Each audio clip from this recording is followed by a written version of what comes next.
नमस्कार, स्वागत है आप सभी का लक्ष्य दिन में। और मैं हूं प्रीति रावत। तो आज जिस टॉपिक के ऊपर हम चर्चा करने जा रहे हैं वो है चार्टर एक्ट। चार्टर एक्ट के बारे में हम पढ़ने जा रहे हैं।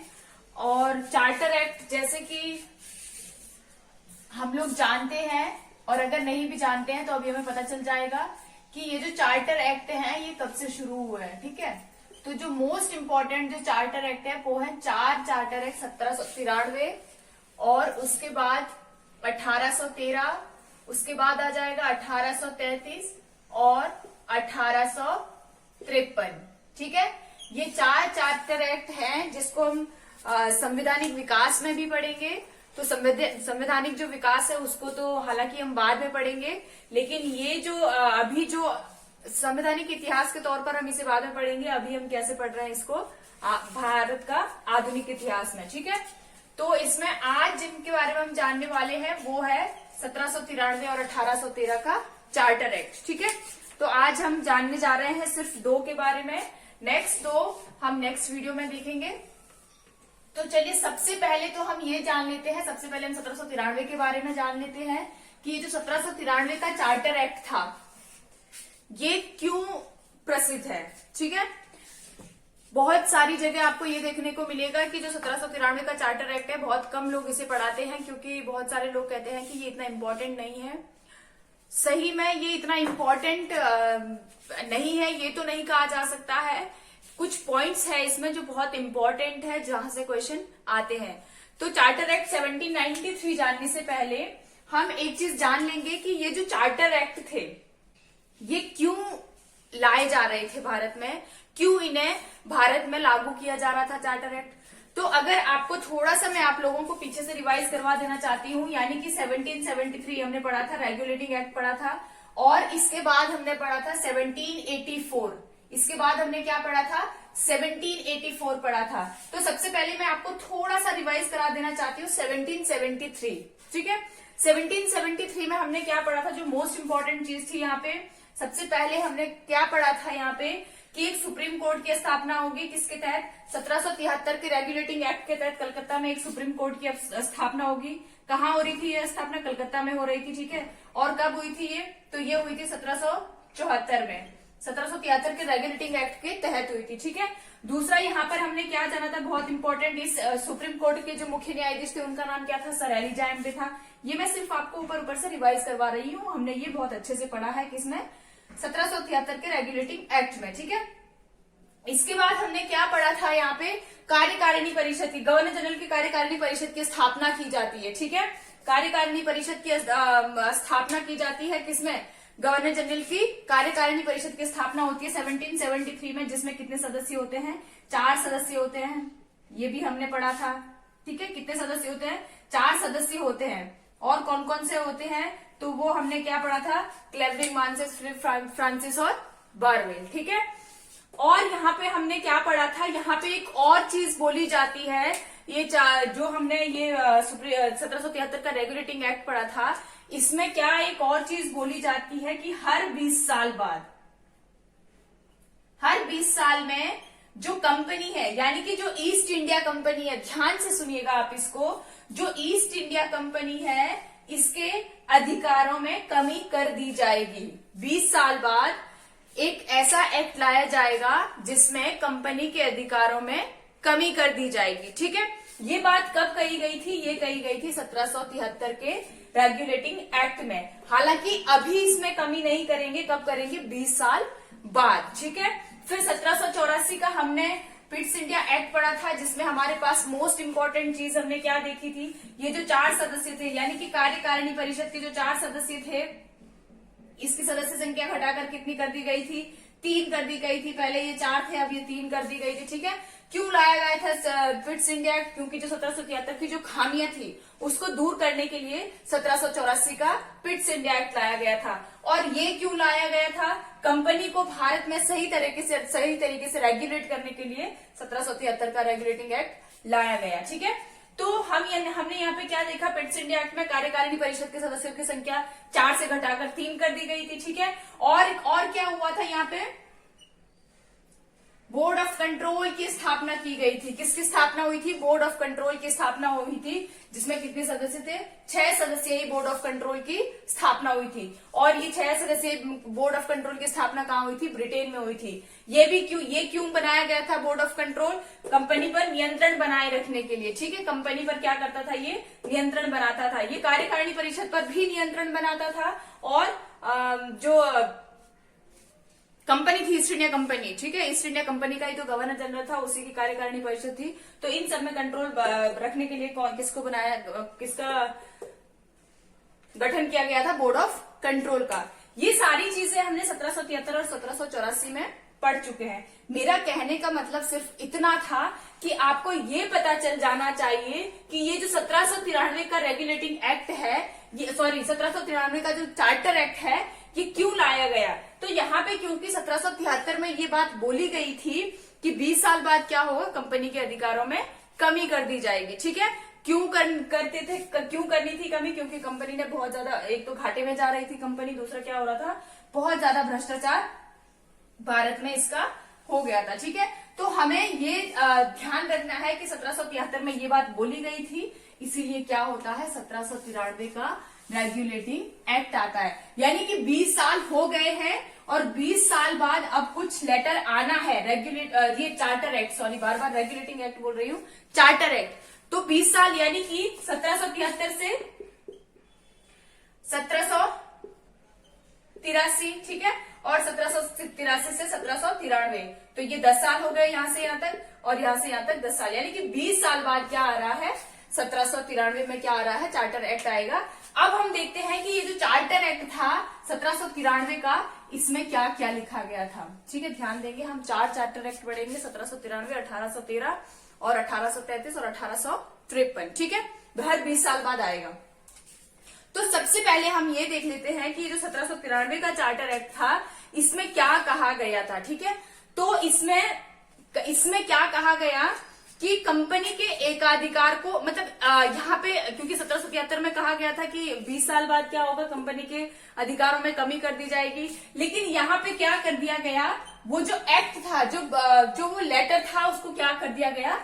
रिन्यू कर दिया गया। यानी कि रिन्यूअल जिसे हम कहते हैं, वो कर दिया। ठीक है, रिन्यू कर दिया, यानी कि दोबारा से उसको क्या बोला कि भाई ये जो चार्टर एक्ट बनाया गया है, इसके जो कंपनी के जो 20, यहाँ पे 1773 में कहा गया था कि 20 साल बाद कंपनी के अधिकारों में कमी कर दी जाएगी, तो 20 साल के लिए और बढ़ा देते हैं। यानी कि 20 साल के लिए कंपनी का जो अधिकार था, एकाधिकार, ठीक है, जो एकाधिकार था, उसको क्या कर दिया गया? बढ़ा दिया गया। ठीक है, 20 साल के लिए इसमें क्या कर दिया गया? इन्होंने बढ़ा दिया। जो कहा गया था 1773 में कि 20 साल बाद कम कर दिया जाएगा, उसको उन्होंने रिन्यू कर दिया और क्या कर दिया? 20 साल के लिए और उसको बढ़ा दिया। ठीक है, यानी कि अब 1793 में वो खत्म नहीं होगा एकाधिकार, कई 20 साल इनको और आगे मिल गए हैं। ठीक है, ध्यान देना है आपको, बहुत बहुत ध्यान से समझना है, क्योंकि यहां से बड़े कंफ्यूजिंग क्वेश्चन बनते हैं। ठीक है, इसके बाद क्या होता है? मैंने आपको बताया था 1784 में, ठीक है, 1784 में क्या होता है? बोर्ड ऑफ कंट्रोल, BOC में लिख रही हूं यहाँ पे, आपको कंफ्यूज नहीं होना है। बोर्ड ऑफ कंट्रोल की जो स्थापना हुई थी, ठीक है, बोर्ड ऑफ कंट्रोल की स्थापना क्यों करी गई थी? तो जो ईस्ट इंडिया कंपनी है, उस पर नियंत्रण बनाए रखने के लिए, जो भी उसमें कर्मचारी काम कर रहे थे, उन पर नियंत्रण बनाए रखने के लिए किसकी स्थापना करी गई थी? बोर्ड ऑफ कंट्रोल की स्थापना करी गई थी, जिसमें 6 सदस्यीय बोर्ड थे। ठीक है, 1784 की बात मैं कर रही हूँ। यहीं पे क्या कर दिया जाता है, जो ये बोर्ड, और मैंने आपको ये भी कहा है कि ये 1784 में इसकी स्थापना हुई थी, और कहाँ हुई थी? ब्रिटेन में इसका गठन हुआ था। लेकिन यहाँ पर 1793 में क्या कह दिया जाता है कि ये जो बोर्ड ऑफ कंट्रोल है, ध्यान से सुनिएगा आप, ये जो बोर्ड ऑफ कंट्रोल है, इनका जो वेतन है, BOC का वेतन कहां से दिया जाएगा? वेतन भारतीय राजस्व से दिया जाएगा, भारतीय राजस्व से दिया जाएगा। बहुत इंपॉर्टेंट बात है, जो एग्जाम में बहुत ज्यादा बार पूछा जाता है कि किस चार्टर एक्ट के तहत ये कहा गया था कि जो बोर्ड ऑफ कंट्रोल है, उसका वेतन भारतीय राजस्व से दिया जाएगा। तो वो था 1793 का चार्टर एक्ट। अब सीधी सीधी बात ये है कि ये जो चार्टर एक्ट है, ये जो भारतीय राजस्व से दिया जा रहा है, तो भारतीयों को यहाँ पे दिक्कत होने लग गई। ठीक है, दिक्कत होने लगी भारतीयों को। क्यों? वेल्थ ड्रेन हो रही थी, भारत की जो संपत्ति वो कहाँ जा रही थी? ब्रिटेन में जा रही थी। सबसे पहली बात ये है कि हम इनका हमारे यहाँ से, हमारे राजस्व से इनको वेतन क्यों दिया जाए, जबकि ये हमारे हित में तो कोई काम नहीं कर रहे हैं। ये तो ब्रिटेन के कर्मचारी है, उनका वेतन, और ब्रिटेन में इनका गठन हुआ, ये भारत में है भी नहीं, तो भी इनका वेतन भारतीय राजस्व से दिया जा रहा है। क्यों? हम क्यों दें? ठीक है, तो भारतीयों को यहीं से शुरू हो गई थी दिक्कतें आना कि ये क्यों ऐसे, हम क्यों अपने राजस्व से वेतन इनको दें। ठीक है, और एक यहाँ पर जो बहुत इंपॉर्टेंट बात थी वो क्या था, यहाँ 1793 के रेगुलेटिंग एक्ट के तहत क्या कर दिया गया था? आर्थिक और राजनीतिक मामले, ठीक है, ध्यान देना है आपको, आर्थिक और राजनीतिक मामलों को अलग कर दिया गया था। ठीक है, यानी कि जो आर्थिक और राजनीतिक मामले हैं अब इनको एक साथ नहीं देखा जाएगा, अलग अलग देखा जाएगा। तो आर्थिक और राजनीतिक मामलों को क्या कर दिया था? अलग कर दिया गया। ठीक है, ध्यान से ये क्वेश्चन पूछे जाते हैं कि किसमें क्या हुआ था। ठीक है, तो इसमें क्या कर दिया गया था? अलग कर दिया गया था। किसको? आर्थिक और राजनीतिक मामलों को ध्यान से देखना है आपको। आर्थिक और राजनीतिक मामलों को क्या कर दिया गया था? अलग कर दिया गया था। और जो बहुत इंपॉर्टेंट यहाँ पर जो बात थी वो एक और क्या था यहाँ पे जो बहुत इंपॉर्टेंट 1793 के रेगुलेटिंग एक्ट में जानने के संदर्भ में बहुत इंपॉर्टेंट है, वो क्या है कि जो गवर्नर जनरल की कार्यकारिणी परिषद थी, हमने क्या पढ़ा था 1784 में, मैं आपको फिर से बार बार बता देना चाहती हूँ कि 1784 का जो पिट्स इंडिया एक्ट था वो किसकी गलतियों को सुधारने के लिए लाया गया था? 1773 के रेगुलेटिंग एक्ट को की जो गलतियां हुई थी जिसमें, उसको सुधारने के लिए ये 1784 का रेगुलेटिंग एक्ट लाया गया था। ठीक है, तो इसमें एक बात क्या कही गई थी, क्योंकि इसमें मैं आपको याद दिला देना चाहती हूँ कि क्या हुआ था इसमें। 1784 में इन्होंने क्या किया था, जो कार्यकारिणी परिषद के सदस्यों की संख्या थी 4 थी, 4 से घटाकर क्या कर दी थी? 4 से घटाकर क्या कर दी थी इन्होंने? 3 कर दी थी। पहले 4 थी, अब 3 हो गई। ठीक है, तो इसमें क्या था कि कुल मिला के बात ये थी कि अब जो ये कार्यकारिणी परिषद है, ठीक है, शुरू से ही क्या था, कार्यकारिणी परिषद के निर्णय को जो गवर्नर जनरल था उसको मानना पड़ता था। ठीक है, उसके पक्ष में उसे रहना पड़ता था, और अगर ऐसा कुछ होता था तो यहाँ पे मतदान होता था। पहले जब 1773 की अगर हम बात करें तो 4 लोग थे, तो 4 में से क्या होता है, अगर माना जाए कि 2 एक तरफ वोट कर रहे हैं, 2 एक तरफ वोट कर रहे हैं, तो 5वां जो निर्णायक मत होता था वो किसका होता था? वो गवर्नर जनरल का होता था। ठीक है, वो जो निर्णायक मत होता था वो गवर्नर जनरल का होता था। लेकिन यहाँ पे इन्होंने 1784 में क्या कर दिया, ये 4 से घटाकर, क्योंकि इन्हें गलती सुधारनी थी, तो 4 से घटाकर इन्होंने क्या कर दी, इसकी संख्या 3 कर दी थी। ठीक है, ध्यान देना है आपको। तो अब जब 3 कर दी थी तो क्या थे, गवर्नर जनरल को, कुल मिला के बात ये थी कि अब गवर्नर जनरल, यहाँ पे गवर्नर जनरल के हित में बातें नहीं रही। अब क्योंकि यहाँ पे क्या हो रहा था कि चलो 2 जने अगर एक तरफ है भी, एक साइड है, किसी एक मत की तरफ है, तो एक जना किस तरफ है? एक मत की तरफ है। अगर गवर्नर जनरल को भी यही मत पसंद है तो यहाँ पे गवर्नर जनरल भी अपना मत देंगे, तो भी यहाँ पे निर्णायक मत साबित नहीं हो पा रहा है गवर्नर जनरल का, क्योंकि 2 मत ऊपर है और 2 ही मत यहाँ पर है। ठीक है, तो 1784 में, क्योंकि 1773 की गलतियां थी, 1784 में कुल मिला के ये था कि गवर्नर जनरल को अपने कंट्रोल में रखना था। और अब फाइनली किससे पूछेंगे गवर्नर जनरल? बराबरी की स्थिति में किससे पूछना था? बोर्ड ऑफ कंट्रोल से पूछना था। लेकिन यहाँ पे क्या कर दिया गया, जो गवर्नर जनरल है उसको कार्यकारिणी परिषद का, ठीक है, अब उसको जबरदस्ती नहीं था कि वो यहाँ पे मतों का प्रयोग कर रहे, वो कार्यकारिणी परिषद के नियमों, कार्यकारिणी परिषद के निर्णय को रद्द कर सकता था। ठीक है, निर्णय को क्या कर सकता था? रद्द कर सकता था। ध्यान देना है आपको। तो ये किसमें लिखा गया है? ये भी 1793 के रेगुलेटिंग एक्ट में लिखा गया था। किसमें लिखा गया था? 1793 के रेगुलेटिंग एक्ट में क्या लिखा गया था कि ये जो गवर्नर जनरल है वो क्या करेंगे? कार्यकारिणी परिषद, ठीक है, कार्यकारिणी परिषद के नियमों को, निर्णयों को क्या कर सकते हैं? रद्द कर सकते हैं। ठीक है, तो ये बहुत इंपॉर्टेंट चीजें हैं, ध्यान देना आपको। पहला क्या था? रिन्यू कर दिया गया। फिर से जो 1773 में क्या कहा गया था कि कंपनी के अधिकारों में कमी कर दी जाएगी, लेकिन यहाँ पे फिर से क्या कर दिया गया 20 साल के लिए कंपनी के एकाधिकार को बढ़ा दिया गया 1793 में। और इम्पोर्टेंट क्या हुआ, बोर्ड ऑफ कंट्रोल का जो वेतन था वो भारतीय राजस्व से दिया जाने लगा। और क्या इसमें लिखा हुआ था, आर्थिक और राजनीतिक मामलों को अलग कर दिया, आर्थिक मामलों को राजनीतिक मामलों से अलग कर दिया था। और जो बहुत इंपॉर्टेंट चीज थी, जो कार्यकारिणी परिषद का निर्णय था उसको मानने के लिए जो गवर्नर जनरल होता था वो इस निर्णय को रद्द कर सकता था। गवर्नर जनरल कार्यकारिणी परिषद के निर्णय को रद्द कर सकता था। ठीक है, तो ये था 1793 का रेगुलेटिंग एक्ट। नेक्स्ट पढ़ते हैं हम 1813 का। ठीक है, नेक्स्ट हम कौन सा पढ़ेंगे, 1893। अब क्योंकि यहाँ पे लिखा गया है, ध्यान से पढ़ना है आपको, यहाँ पे क्या लिखा गया है कि 20 साल तक, अब 20 साल तक फिर से इसमें लिख दिया गया है कि 20 साल के लिए उसको क्या कर दिया गया है, रिन्यू कर दिया गया है। 20 साल के लिए इन्होंने इसको रिन्यू कर दिया है, तो यानी कि अब 20 साल बाद फिर से अब कुछ ना कुछ इनको लिखना है, अब तो कुछ और नियम निकालना है इनको। 20 साल तक ही इसका क्या था, वैधता थी।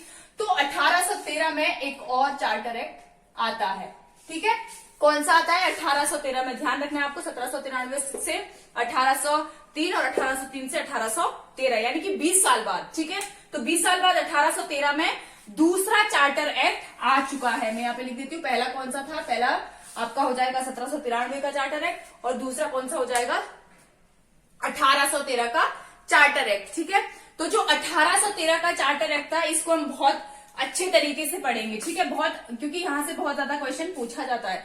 सबसे पहला जो क्वेश्चन है यहाँ पे वो क्या है, कंपनी का जो व्यापारिक एकाधिकार है। ठीक है, कंपनी का यानी कि ईस्ट इंडिया कंपनी का जो व्यापारिक एकाधिकार दिया गया था ईस्ट इंडिया कंपनी को, वो क्या कर दिया गया था, वो समाप्त कर दिया गया था। व्यापारिक, ठीक है, ध्यान से देखना है आपको, व्यापारिक एकाधिकार, व्यापारिक एकाधिकार को समाप्त कर दिया गया, समाप्त कर दिया गया। बहुत अच्छे से ध्यान से सुनना है आपको, कोई कंफ्यूजन नहीं होना चाहिए। फिर से क्या हो चुका है, 20 साल, क्योंकि 1793 में कहा गया, 1793 में एक्ट को रिन्यू कर दिया गया था, 20 साल के लिए उसकी वैधता बढ़ा दी थी, और 20 साल अब वो हो चुके हैं। फिर से अब कुछ और नियम निकलने चाहिए क्योंकि वो इनवैलिड अब हो चुका है। तो अब फिर से 1813 का चार्टर एक्ट इन्होंने फिर से रिन्यू किया है, और क्या कर दिया गया है कि ईस्ट इंडिया कंपनी का व्यापारिक एकाधिकार को समाप्त कर दिया गया है। ठीक है, क्या कर दिया गया है, समाप्त कर दिया गया है। प्लस और क्या कर दिया है, बहुत इंपॉर्टेंट जो चीज है इसमें क्या देखना है हमें कि, और फिर से ये जो चार्टर एक्ट है, सबसे पहले तो हम ये देख लेते हैं कि इसको फिर से रिन्यू किया गया। ठीक है, फिर से रिन्यू किया गया, यानी कि अभी भी ईस्ट इंडिया कंपनी अभी भी भारत में व्यापार कर रही है। एकाधिकार का मतलब आप ये समझिए कि एकाधिकार का मतलब था, वो जो चार्टर जो एक्ट था उसमें क्या लिखा गया था कि, माना मैं आपको बहुत ही सिंपल एग्जांपल में आपको समझा देती हूँ एकाधिकार का मतलब क्या है। माना भारत की कंपनी है कौन सी, जियो। ठीक है, जियो कंपनी कहती है कि मुझे नेपाल में क्या करना है, अपना टेलीकॉम ऑफिस खोलना है। ठीक है, नेपाल में क्या करना है, इसे अपना टेलीकॉम ऑफिस खोलना है। अब ये लेकिन ये जो जियो कंपनी है ये किससे कहती है, ये बात भारत की गवर्नमेंट से कहती है कि मुझे क्या करना है, नेपाल में अपना टेलीकॉम ऑफिस खोलना है, मुझे नेपाल में भी अपना नेटवर्क देना है, सेवा देनी है। ठीक है, तो क्योंकि ये पूरा भारत तो नहीं है, जियो तो एक कंपनी है किसकी, भारत की। जैसे ईस्ट इंडिया कंपनी किसकी थी, ब्रिटेन की थी, वैसे ही जियो भी क्या है, भारत की एक कंपनी है। अब भारत कहता है, भारत की गवर्नमेंट कहती है कि ठीक है आप जाइए, आपको हम क्या करते हैं, आप नेपाल में जाइए, वहां पे अपना सेट कीजिए, अपना जो भी ऑफिस टेलीकॉम सेक्टर आपको जो भी लगाना है वहां पे। ठीक है, तो लेकिन जियो उसके संदर्भ में आप क्या दोगे, तो जियो जो कंपनी है वो गवर्नमेंट के साथ कुछ डील करेगी कि मैं आपको इतना पैसा दूंगी। ठीक है, लेकिन ठीक है मैं आपको इतना पैसा दूंगी, आपको एक शर्त मेरी माननी पड़ेगी। अब जियो शर्तें रखने लग गई। ठीक है, जियो कहती है कि आपको मेरी एक शर्त माननी पड़ेगी कि मेरे अलावा, यानी कि मेरे अलावा भारत से और कोई भी टेलीकॉम कंपनी नेपाल में नहीं सेटल होंगी। यानी कि अगर आइडिया वाले अगर चाहे कि हमें नेपाल में अब इसके बाद क्या होगा कि आइडिया वाले नेपाल में अपनी टेलीकॉम कंपनी नहीं खोल सकते हैं, क्योंकि जियो इसमें एकाधिकार पा चुका है। ये मैं एग्जाम्पल के लिए बता रही हूँ, सच में नहीं बता रही हूँ, ठीक है। एग्जाम्पल के लिए बता रही हूँ कि अब ये क्या है, अब जियो ही, क्योंकि जियो ने ये बोला है कि मेरे अलावा वहां पे कोई और नहीं आएगा, तो भारत सरकार ने उस पर क्या कर दी, मुहर लगा दी कि ठीक है सिर्फ आप ही रहोगे, आपके अलावा भारत से और कोई कंपनी, भारत के सापेक्ष में, ठीक है, कि भारत में यहाँ पर भारत की कंपनी से यहाँ पे वो भारत से अगर कोई और टेलीकॉम कंपनी नेपाल में जाएगी तो वो नहीं जाएगी, सिर्फ आप ही यहाँ पर काम करोगे। सेम ऐसा ही, तो ये क्या था, ये क्या होता है, ये एकाधिकार होता है, यानी कि मेरे अलावा यहाँ पर कोई और काम नहीं करेगा, ठीक है। तो इस एकाधिकार को क्या कर दिया गया था, समाप्त कर दिया गया था, ठीक है। और क्या होता है, सिर्फ क्या होता है, रिन्यू तो कर दिया, 20 साल के लिए और बढ़ा दिया, ठीक है। अभी भी क्योंकि सिर्फ एकाधिकार खत्म हुआ, एकाधिकार का मतलब ये है कि अब ईस्ट इंडिया कंपनी ही नहीं बल्कि भारत में और भी कंपनियां ब्रिटेन की अब व्यापार कर सकती है, ठीक है।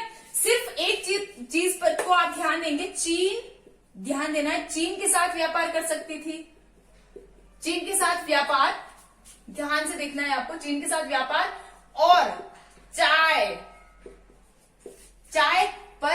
का एकाधिकार बना रहेगा, ठीक है। चाय पर एकाधिकार बना रहेगा, यानी कि चाय का जो व्यापार है वो सिर्फ और सिर्फ कौन करेगी, ईस्ट इंडिया कंपनी करेगी भारत में, ठीक है। और दूसरा चीन के साथ व्यापार भी इसका क्या कर रखा, कंटिन्यू ही रखा। तो ध्यान देना है आपको, पूछा जाता है कि चीन और चाय पर, ठीक है, अगर 1813 के एक्ट में आपको विचार करने के लिए दे दिया जाएगा कि क्या ये कथन सही है, और उसमें से दे दिया जाएगा कि चीन और चाय का व्यापार खत्म कर दिया गया 1813 में, तो 1813 में चीन और चाय का व्यापार एकाधिकार खत्म नहीं हुआ था, ठीक है। ध्यान देना है, ये एकाधिकार इनका बना हुआ था, किसका, ईस्ट इंडिया कंपनी का, ठीक है। तो ध्यान देना है आपको, 2 पॉइंट आपको बहुत इंपॉर्टेंट है, ध्यान देना है। ईस्ट इंडिया कंपनी व्यापारिक एकाधिकार को समाप्त, ईस्ट इंडिया कंपनी का व्यापारिक एकाधिकार समाप्त कर दिया गया था, ठीक है। यानी कि अब और भी इसमें क्या कर सकते हैं, अपना क्या कर सकते हैं, व्यापार कर सकते हैं भारत में, ठीक है। दूसरा क्या कर दिया गया था, यहाँ पर शेयर धारकों को 10.5%, ध्यान देना है, ठीक है, लाभांश दिया गया। ये जो शेयर धारक थे, जो कंपनी के साथ जो शेयर, जिन्होंने शेयर खरीदे थे, ठीक है, जो शेयर धारक थे जिन्होंने कंपनी के शेयर खरीदे थे, उनको क्या कहा गया कि 10.5% का क्या दिया जाएगा, लाभांश दिया जाएगा, ठीक है। 10.5% का क्या कर दिया जाएगा, लाभांश दिया जाएगा। अच्छा, यहाँ पे आपको बड़ा कंफ्यूजिंग लग रहा होगा कि क्यों बाकी कंपनियां क्यों आ रही थी, तो मैं आपको एक चीज बता देना चाहती हूँ कि इस समय क्या चल रहा था, ब्रिटेन में औद्योगिक क्रांति तो चल रही थी, ठीक है, लेकिन नेपोलियन ने क्या कर दिया था, ब्रिटेन के लिए एक बड़ी मुसीबत खड़ी कर दी थी। नेपोलियन ने क्या किया कि इस समय नेपोलियन ने यूरोप में एक पूरी मुहिम चलाई कि कोई भी ब्रिटेन से व्यापार नहीं करेगा, ठीक है। अब जब ब्रिटेन से कोई व्यापार नहीं करेगा तो क्या होगा, थोड़ा सा विश्व का इतिहास के बारे में मैं आपको बता रही हूँ ताकि आपको समझ में आ जाए कि ऐसा क्यों हो रहा था, ठीक है। क्यों ब्रिटिश क्राउन ने इस कंपनी, बाकी कंपनी, ईस्ट इंडिया कंपनी का एकाधिकार समाप्त किया जबकि इसको एकाधिकार मिल चुका था। तो उसका रीजन ये था कि जो नेपोलियन था, उन्होंने क्या किया था, उन्होंने एक मुहिम चलाई थी यूरोप में कि ब्रिटेन के साथ कोई भी कंट्री व्यापार नहीं करेगी, ठीक है, कोई भी देश, मतलब भाई क्या कर, इसको बाइकआउट कर रहे थे ब्रिटेन को, ठीक है, क्योंकि ब्रिटेन की छवि बहुत ही गंदी हो चुकी थी यूरोप में। तो हुआ क्या, अब नेपोलियन ने ये मुहिम चलाई थी, और जब पूरे यूरोप में ये चल रहा था कि ब्रिटेन से कोई व्यापार नहीं कर रहा था, तो ब्रिटेन के जो व्यापारी है, अब सिर्फ ईस्ट इंडिया कंपनी तो व्यापारी नहीं होगी, बाकी के भी लोग थे जो जो ब्रिटेन में व्यापार करते थे, जो बड़े बड़े व्यापारी रहे होंगे। तो ये हमेशा से ही रहता है कि जो व्यापारी लोग होते हैं वो क्या करते हैं, सरकार पर दबाव बनाते हैं कि क्या करते हैं, ये हमें कहीं तो अब व्यापार तो करना है उन्हें, ब्रिटेन में ही तो वो व्यापार करेंगे नहीं, उन्हें किसी और देश के साथ भी व्यापार करना है। तो इन्होंने ब्रिटेन की सरकार के ऊपर दबाव बनाया कि अब यूरोप में तो हम व्यापार कर नहीं सकते हैं, और भारत हमारा उपनिवेश है ही, तो क्यों ना हमें भी भारत में व्यापार करने की अनुमति दी जाए, ठीक है। इसलिए 1813 में क्या कर दिया जाता है, क्योंकि अब ब्रिटेन के साथ कोई और व्यापार कर नहीं रहा था, और अमेरिका, बोस्टन टी पार्टी अगर आपको याद हो तो अमेरिका भी इनका क्या कर रही थी, बहिष्कार कर रही थी, ठीक है। तो ये सारी चीजें देखते हुए ये सारा माहौल उस समय क्रिएट हो गया था तो ये सारी चीजें देखते हुए ब्रिटेन ने क्या कर दिया, जो ईस्ट इंडिया कंपनी था उसका एकाधिकार खत्म कर दिया। पहले उसने एकाधिकार को खत्म किया, फिर ब्रिटेन से बाकी लोगों को भी व्यापार करने के लिए भारत भेजा। ठीक है, जब तक एकाधिकार खत्म नहीं करती तब तक कोई भारत नहीं आ सकता था। ठीक है, तो इसलिए पहले इन्होंने क्या किया, एकाधिकार को खत्म किया, फिर बाकी की कंपनियां भारत भेजी। ठीक है, तो यहाँ पे क्या हुआ, अब ईस्ट इंडिया कंपनी के जो शेयर धारक थे उनको क्या कहा गया कि 10.5% का क्या दिया जाएगा, लाभांश दिया जाएगा, जो कि कहां से दिया जाएगा, अभी जो 10.5% का जो लाभांश है ये कहां से दिया जाएगा, तो ये दिया जाएगा भारतीय भू राजस्व से। सोचिए, भारतीय भू राजस्व से, मतलब कंपनी ब्रिटेन की, लोग ब्रिटेन के, और जो यहाँ पर जो 10% का 10.5% का जो लाभांश दिया जा रहा है वो कहां से दिया जाएगा, भारतीय भू राजस्व से दिया जाएगा। ठीक है, और अगर हम यहाँ पर मोस्ट इंपॉर्टेंट चीज जो पूछी जाती है वो क्या पूछी जाती है कि 1 लाख, ध्यान देना है आपको, 1 लाख रुपए, 1 लाख रुपए वार्षिक खर्च किए जाएंगे, 1 लाख रुपए वार्षिक खर्च किए जाएंगे। ठीक है, खर्च किए जाएंगे, और ये किसमें खर्च किए जाएंगे, तो ये खर्च किए जाएंगे शिक्षा के क्षेत्र में। ठीक है, ध्यान देना है आपको, किसमें खर्च किए जाएंगे, शिक्षा के क्षेत्र में। तो ये भी कहा लिखा गया है, ये भी लिखा गया है चार्टर एक्ट 1813 में। क्या क्या लिखा गया है इससे पहले, सबसे पहला पॉइंट तो यही था कि रिन्यू 20 साल के लिए फिर से इसको रिन्यू कर दिया गया था। दूसरा पॉइंट क्या था, ईस्ट इंडिया कंपनी का व्यापारिक एकाधिकार को समाप्त कर दिया गया था। ठीक है, व्यापारिक एकाधिकार समाप्त कर दिया गया था कंपनी का। और तीसरा पॉइंट क्या था, चीन के साथ व्यापार और चीन के साथ चीन और चाय का एकाधिकार अभी भी क्या था, बना हुआ था, किसके पास, ईस्ट इंडिया कंपनी के पास। अगर हम यहाँ पे बात करें, शेयर धारक जो थे उनका 10.5% का जो लाभांश था वो कहां से दिया जाना तय हुआ, भारतीय भू राजस्व से दिया जाना तय हुआ। नेक्स्ट इंपॉर्टेंट पॉइंट पूछा जाता है कि 1 लाख रुपए, क्या कहा गया था कि 1 लाख रुपए वार्षिक खर्च किए जाएंगे, किसके क्षेत्र में, शिक्षा के क्षेत्र में। ठीक है, ध्यान देना है आपको। और जो एक और इंपॉर्टेंट पॉइंट है वो क्या है, वो है ईसाई मिशनरी। ठीक है, ध्यान देना है आपको, क्या है, ईसाई मिशनरी। ईसाई मिशनरी को भारत में धर्म के प्रसार हेतु अनुमति प्रदान की गई, अनुमति प्रदान की गई। यानी कि अब जो ईसाई मिशनरी हैं, ठीक है, जो ईसाई धर्म के जो प्रचारक थे उनको क्या कर दिया गया, उनको अनुमति दे दी गई कि वो भारत में भी क्या कर सकते हैं, प्रचार प्रसार कर सकते हैं। क्या कर सकते हैं, वो भारत में भी प्रचार और प्रसार कर सकते हैं। ठीक है, तो चलिए एक बार फिर से हम रिवाइज कर लेते हैं, क्या पढ़ा हमने 1830 के चार्टर एक्ट में। सबसे पहले हमारे पास क्या पॉइंट था कि रिन्यू कर दिया गया 20 साल के लिए, यानी कि अब 1833 में फिर से कुछ एक्ट आएगा। ठीक है, और क्या हुआ, ईस्ट इंडिया कंपनी का व्यापारिक एकाधिकार को समाप्त कर दिया गया। अब सिर्फ किसके साथ व्यापार कर सकती है, चीन और चाय के साथ एकाधिकार बना हुआ था अभी भी ईस्ट इंडिया कंपनी का। ठीक है, और जो शेयर धारक थे उनका 10.5% का जो लाभांश था वो कहां से दिया जाना तय हुआ, भारतीय भू राजस्व से दिया जाना तय हुआ। अगला पॉइंट क्या था, 1 लाख रुपए वार्षिक खर्च किए जाएंगे शिक्षा के क्षेत्र में। किसमें खर्च किए जाएंगे, शिक्षा के क्षेत्र में 1 लाख रुपए वार्षिक खर्च किए जाएंगे। और जो लास्ट इंपॉर्टेंट पॉइंट है वो क्या है, ईसाई मिशनरी को भारत में धर्म के प्रचार प्रसार हेतु अनुमति प्रदान कर दी गई थी। ठीक है, तो ये था हमारा आज का जो 1793 और 1813 का चार्टर एक्ट। तो आज के लिए बस इतना ही है, मिलेंगे नेक्स्ट वीडियो में। तब तक आप सभी लोग अपना ध्यान रखिए। आशा है आप सभी लोगों को पसंद भी आया होगा, समझ भी आया होगा। और अगर आपको पसंद आया है, समझ आया है, तो प्लीज वीडियो को लाइक करें, शेयर करें और चैनल को सब्सक्राइब करना बिल्कुल भी ना भूलें। बने रहे लक्ष्य अध्ययन के साथ, मिलेंगे नेक्स्ट वीडियो में। तब तक आप सभी लोग अपना ध्यान रखें, खुश रहे, स्वस्थ रहे, मस्त रहे। धन्यवाद।